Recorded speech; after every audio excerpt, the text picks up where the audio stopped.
Baik, bismillahirrahmanirrahim. Assalamualaikum warahmatullahi wabarakatuh. Yang terhormat kepada Ibu dosen pengampu APT Harni Sartika Kamarudin S. Farm and Farm. Langsung saja, saya di sini akan mempresentasikan PPT, yaitu aksi obat pada reseptor terhubung dengan protein J pada reseptor adrenergik dan reseptor angiotensin. Nah, kita masuk kepada materi. Aksi obat pada reseptor terhubung dengan protein J pada reseptor adrenergik dan reseptor angiotensin. Reseptor tergandeng protein J disebut juga reseptor metabotrofik, merupakan famili terbesar dari reseptor membran sel. Reseptor ini menjadi mediator dari respons seluler berbagai molekul seperti hormon, neurotransmitter, mediator lokal, dan lain-lain. Reseptor tergandeng protein J merupakan satu rantai polipeptida tunggal yang keluar masuk menembus membran sel sampai 7 kali sehingga dikatakan memiliki 7 transmembran.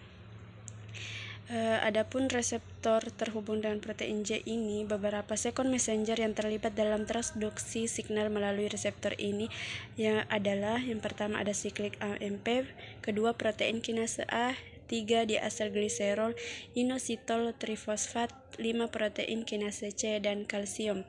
Protein J sendiri adalah suatu protein yang terdiri atas 3 rantai polipeptida yang berbeda yang disebut subunit alfa, beta, dan gamma. Jalur transduksi signal pada GPCR ada 2, yaitu jalur adenilat siklase dan jalur fosfolipase. Adenilat siklase ini adalah enzim yang mengkatalisis perubahan ATP menjadi bentuk siklisnya, yaitu siklis AMP-CAMP, sedangkan fosfolipase adalah enzim yang menguraikan atau mendegradasi senyawa fosfolipid. Kapan suatu aktivitas PCR akan melalui jalur adenilat, siklase, atau fosfolipase tergantung pada macam protein J yang terlibat. Berdasarkan aksinya, protein J ada 3 jenis, yaitu G-stimulatory G protein yang bekerja mengaktifkan enzim adenilat siklase, G1 inhibitor J protein yang bekerja menghambat enzim adenilat siklase, dan GQ yang bekerja mengaktifkan enzim fosfolipase pada jalur fosfolipase. Adapun aksi obat pada reseptor terhubung dengan protein J pada reseptor adrenergik ini merupakan reseptor yang memperantarai berbagai aksi saraf simpatik, flight response, meliputi pelepasan energi dari glukosa, denyut jantung, dilatasi saluran pernafasan, dan pengaturan sirkulasi perifer. Yang pertama, epinefrin terutama menstimulasi reseptor beta adrenergik, sedangkan norepinefrin menstimulasi terutama reseptor alfa adrenergik. Adapun jalur sintesis dan degradasi neurotransmitter ini, yaitu noradrenalin, diepinefrin dan norepinefrin adalah hormon yang disekresikan oleh glandula adrenal dan disintesis dari prekursornya tirosin dengan bantuan beberapa enzim, yaitu tirosin hidroksilase, dopa dekarboksilase, dan dopamin beta hidroksilase. Beberapa enzim yang terlibat dalam proses sintesis dan degradasi noradrenalin dari enzim-enzim ini banyak menjadi target aksi obat adalah tirosin hidroksilase. Contoh obatnya seperti kafein, nikotin, morfin, dan yang kedua ada monoamin oksidase atau MAO. Contoh obatnya tranilsipromin dan seleglilin. Yang ketiga itu satesol metiltransferase, yaitu menyebabkan penghambatan degradasi noradrenalin atau adrenalin sehingga meningkatkan kadar neurotransmitter tersebut. Contohnya adalah talkapon dan etacapon. Nah, adapun tabel ini adalah tabel tentang distribusi transduksi signal dan respons seluler reseptor adrenergik. Ada distribusi pada alfa-1 otot polos pada berbagai organ berikutnya, yaitu reseptor adrenergik. Reseptor alfa-1 adrenergik ini, aktivitas reseptor alfa antara lain menyebabkan vasokonstriksi. Stimulasi saraf simpatik yang berlebihan melalui reseptor ini dapat menyebabkan keadaan patologis seperti hipertensi, sehingga reseptor alfa menjadi target aksi obat antihipertensi seperti prazosin, doxazosin, dan terazosin yang selektif mengantagonis reseptor A.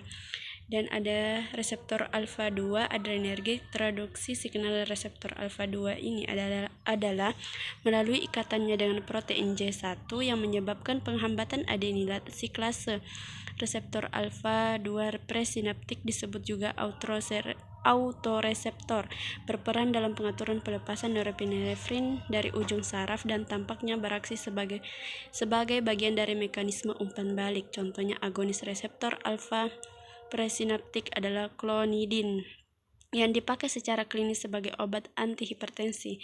Dan yang ketiga ada reseptor beta 1 adrenergik, merupakan reseptor adrenergik utama di jantung dan menduksi signalnya melalui ikatan dengan protein JS yang mengaktifkan aradenilat siklase.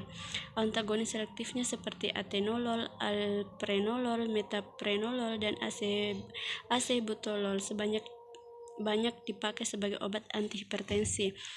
Dan reseptor B2 adrenergik ini banyak dijumpai pada saluran pernafasan, otot polos bronkus, dan di liver. Contohnya adalah salbutamol dan terbutalin, aksi pendek salmeterol dan formoterol. Dan reseptor B3 adrenergik ini merupakan adrenergik yang terutama banyak dijumpai pada jaringan adiposa, juga banyak dijumpai pada jaringan seperti usus halus, usus besar, lambung, otak, kandung kemih, uretra, dan pada vertikal jantung. Adapun contoh-contoh obat dan efek farmakologisnya yaitu ada efedrin, pseudoefedrin, phenylephrine. Farmakologinya yaitu vasokonstriksi perifer sebagai dekongestan nasal. Pada antagonis yaitu contoh obatnya parazosin, menguraikan vasokonstriksi sebagai antihipertensi.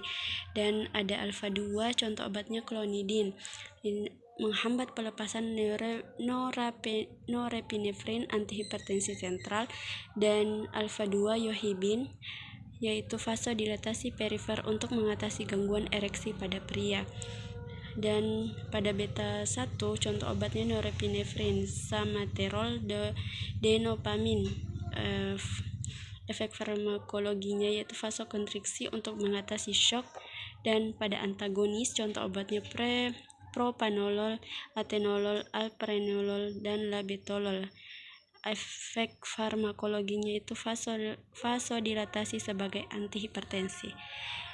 Sekian, itulah tadi pemaparan dari saya.